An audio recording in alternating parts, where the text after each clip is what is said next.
The year was 1995. Jerry Garcia's death marked the end of the Grateful Dead.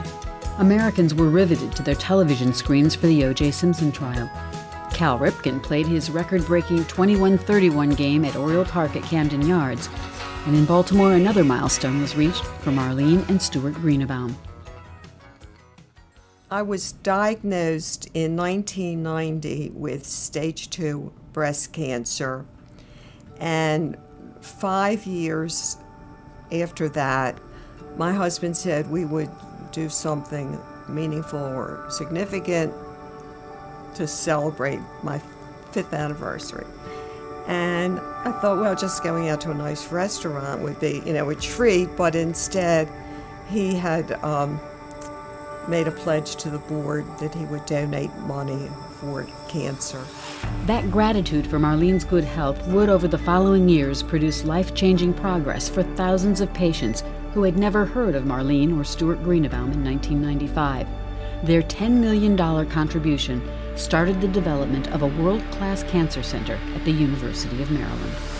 With their support, and their support has been consistent and passionate and strong, we've really grown to be one of the top cancer centers in the country. Well, they've recruited top-notch researchers, world-class, and Dr. Kevin Cullen, who's now the executive director, he has done a phenomenal job as far as recruiting the best researchers and doctors that we can get, and that's made such a huge difference. Research conducted here has even saved lives in ways the Greenebaums could never have predicted, or for which they could never have been more grateful when Marlene's breast cancer returned. The drugs that really helped keep my mom alive, aromatase inhibitors, were developed by Angela Brody at the Greenebaum Cancer Center. It just felt great that there was something that somebody discovered that could help this condition. And the color was gold.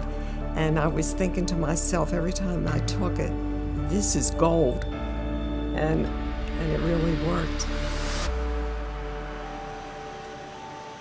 The treatment provided at the Greenebaum Cancer Center worked for esophageal cancer survivor Gary Hopp, too. He knows firsthand the difference it makes to have a team that's focused on the patient. First thing I did was meet with doctors and nurses aides and oncologists and tell me what they're going to do for me and how we're going to proceed. I felt safe here. Dr. Burrows instantly made me very confident. Everybody, the entire staff just made me safe.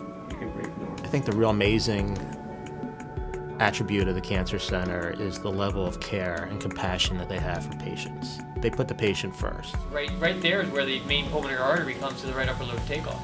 The patient is the focus of every meeting like this one that's conducted throughout the Greenebaum Cancer Center, where multidisciplinary teams come together to discuss an individual case right after every specialist who treats a patient has the chance to meet with them.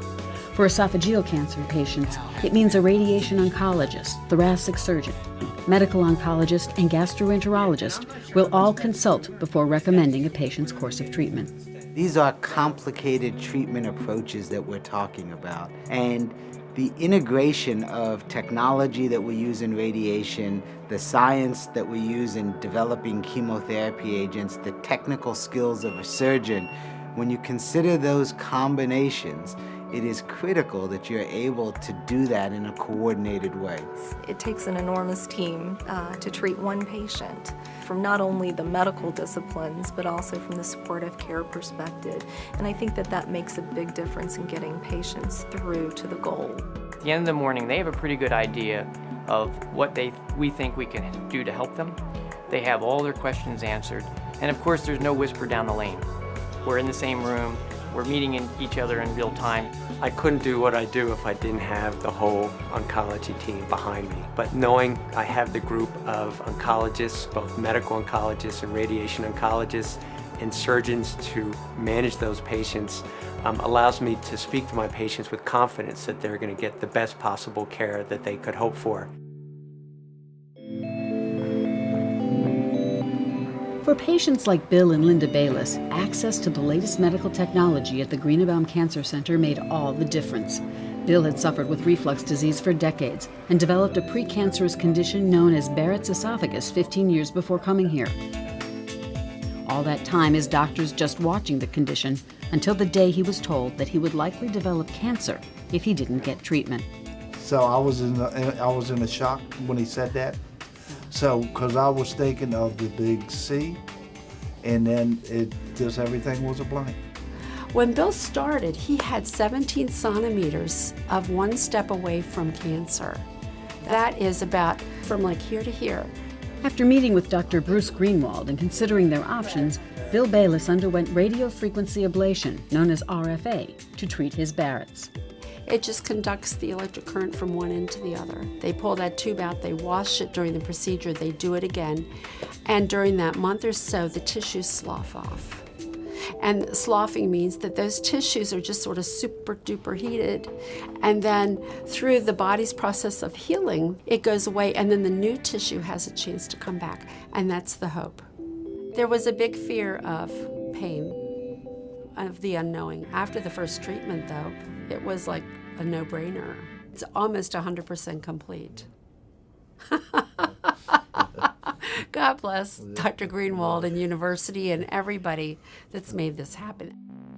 Gary Hopp had also suffered with reflux for decades. I took Tums for years. People they take Tums and antacid, and all that is a Band-Aid to a possible deadly disease. The Greenebaum Cancer Center's expertise meant Gary Hopp was going to get some of the best esophageal cancer treatment available. In fact, some of the protocols for treating that type of cancer were founded at the University of Maryland and are used and practiced throughout the country. I almost immediately went on chemo and radiation concurrently. There were days where I couldn't lift my head off the pillow. It made me feel like I weighed 800 pounds. My phone would ring and I couldn't even lift my hand to pick up my phone. It was terrible, but the folks over there in radiation and in chemo, they just made you feel good. They helped you. They did whatever you needed. Whatever you needed, they were there. They removed my entire esophagus and pulled my stomach up.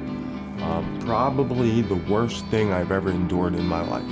It was a horrific experience, but the care was wonderful. I'm gonna cry. I gave them all hugs and kisses, and I saved my life, and Dr. Burris has said to me, he says, "You're a miracle. You're not supposed to be here." The Greenebaum Cancer Center has been nationally recognized for its excellent treatment and groundbreaking research. This is a very rigorous review process by which the National Cancer Institute looks at the body of research that you do, both basic research and clinical research. What are the contributions that you're making to the National Cancer Program? How are you improving cancer care? And we became an NCI designated center in 2008. This past year, out of 900 cancer treatment centers in the country, we're ranked number 11. And this is all because of the support that the Greenebaums have provided. Well, it was an honor to see the Cancer Center get the NCI designation, and then to watch it climb through the rankings and now be rated number 11 in the country. It just feels great that our cancer center has risen to such prominence. And for many types of cancer, it's the best place in the world. Working with the Greenebaums has been one of the greatest pleasures of my professional career. They are so committed. They're such lovely people. They're so unassuming, but they have really taken us to places and taken our center forward in ways that we would never have achieved otherwise. I think my dad knew what the Cancer Center could become. He had a lot of insight in knowing that what his gift would do, and it would encourage others to give. And I think we see that too. It's very unfortunate that he had a significant stroke a year and a half ago, but he is still very, very engaged. The last day of August, I suffered a massive stroke and was rushed here with a flat line. And thanks to the brilliant surgeons here, they installed a stent in my brain and removed my skull. They got most of it back on.